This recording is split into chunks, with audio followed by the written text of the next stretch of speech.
Do you remember the sound of plastic lunch trays clattering on the counter, or the smell of floor wax mixed with whatever the cafeteria was cooking that day? For kids in the 80s, the lunchroom was its own little world.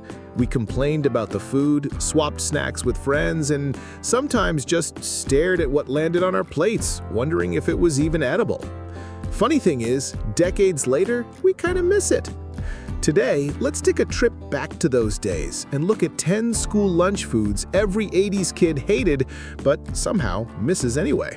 Nothing said school lunch like that rectangular slice of pizza. The crust was stiff, the cheese barely covered the top, and it was always just a little greasy. We laughed at how far it was from real pizza, but when that smell drifted through the cafeteria, everyone lined up.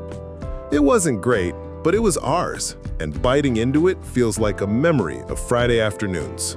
Whoever thought a hamburger patty smothered in brown gravy would be a hit with kids had a lot of faith.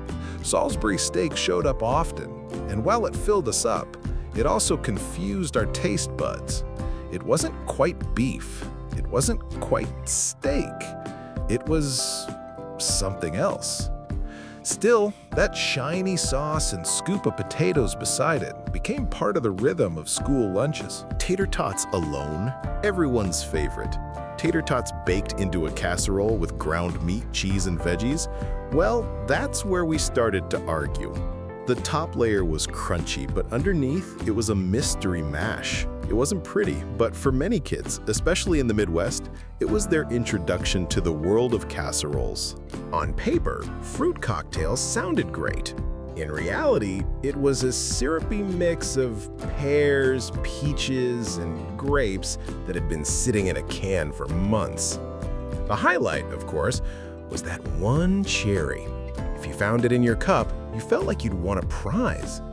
It was sticky, sweet, and not exactly fresh, but it gave us a little taste of dessert in the middle of the school day. Every Friday, the cafeteria had a plan: fish sticks. They came out golden on the outside, a little soft in the middle, and carried a smell that filled the whole room. Some kids hated them, others drowned them in ketchup and made it through. It wasn't just about the food, though. It was about the tradition. Fridays and fish sticks became linked in our memory, whether we liked it or not.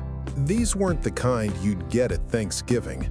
They came from a mix stirred with hot water until they resembled mashed potatoes. The texture was strange, fluffy, but also kind of chalky, and the flavor relied on how much gravy you could ladle on top. Still, they were always there, like the supporting act for whatever main dish showed up on your tray.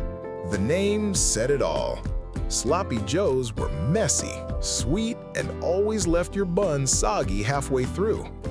Kids grumbled about how impossible they were to eat neatly, but deep down, most of us didn't mind. They were cheap, filling, and the closest thing to a home-cooked meal the cafeteria ever managed to pull off. Every school had them. Burgers that didn't taste like the ones from home or the ones from fast food, but something in between. The patties were thin, sometimes dry, sometimes strangely spongy, and no two were ever quite the same. But with a slice of cheese and a squirt of ketchup, you could convince yourself it wasn't that bad. Long before Uncrustables hit grocery shelves, schools were already giving us pre-packaged peanut butter and jelly sandwiches. They came in little plastic wraps, usually soft and sometimes a bit soggy.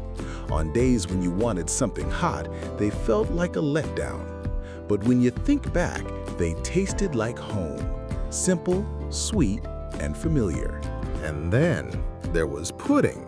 Not the smooth kind we buy today, but the thick, slightly rubbery stuff scooped into cups. It wasn't perfect, but it was dessert. And dessert was gold in the cafeteria. Even if you didn't love it, it gave you something sweet to look forward to after tackling Salisbury steak or fish sticks. Looking back, none of these foods would win awards, but they made up the soundtrack of our school days. They were part of growing up, part of the shared stories we all laugh about now. So which one stands out to you? Was it the square pizza, the sloppy Joe, or maybe that single cherry in the fruit cocktail? Share your favorite or least favorite in the comments. And if this little trip down memory lane made you smile, don't forget to like and subscribe for more stories from American Rewind.